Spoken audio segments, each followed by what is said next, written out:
আমরা এসেছিলাম এখানে, ওনারা ইনভাইট করেছিলেন বর্তমান পরিস্থিতিতে দেশকে সামনের দিকে এগিয়ে নেওয়ার জন্য আমাদের করণীয় কি, সেই বিষয়ে আলহামদুলিল্লাহ আমাদের মধ্যে আলাপ আলোচনা হয়েছে। দেশ আমাদের সবার, দেশ বেঁচে থাকলে ভালো থাকলে আমরা সবাই বেঁচে থাকবো এবং ভালো থাকবো।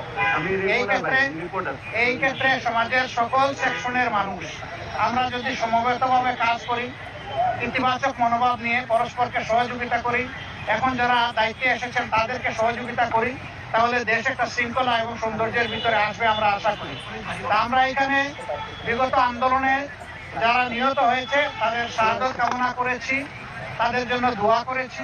যারা আহত হয়েছে তাদের প্রতি সহানুভূতি এবং তাদের সুস্থতা কামনা করেছি।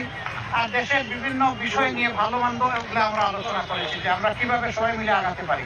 এটাই ছিল মূল কথা। নির্বাচন নিয়ে কোনো কথা হয়েছিল? নির্বাচন নিয়ে কোনো কথা হয়নি। আর দেশে যে বর্তমানে যে অস্থিতিশীল একটা পরিবেশ তৈরি হয়েছে, বিভিন্ন জায়গায় সংখ্যালঘুদের উপর হামলা সহ বিভিন্ন ধরনের অস্থিতিশীল দুইটা প্রশ্ন, একটা সংখ্যালঘু আর একটা নির্বাচনের সময় কতটুকু দিতে চাই। নির্বাচনে ওনারা কেবল বসলেন, মাত্র 4টা দিন হলো।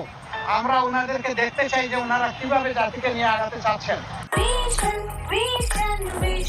100% কপার কন্ডেন্সারে তৈরি ভিশন ফ্রিজ, তাই গুণে মানে অটুট থাকে বছরের পর বছর। সমস্যাগুলো আশু সমাধান কিভাবে করেন, এরপরে যৌক্তিক সময়ে এটা সমাধান হবে বলে আমরা আশাবাদী। এখানে কোনো সমস্যা হবে এটা আমরা মনে করি না ইনশাআল্লাহ।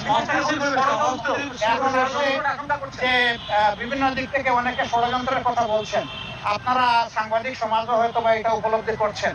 এটা ট্রু যে বিশেষ করে আমাদের এইখানে বিভিন্ন ধর্মাবলম্বী মানুষ যারা আছেন তাদের উপর বিভিন্ন জায়গায় কিছু হামলা হয়েছে, কিন্তু হামলাটা ধর্মীয় কারণে হয়েছে নাকি রাজনৈতিক কারণে হয়েছে এটা খুঁজে বের করতে হবে।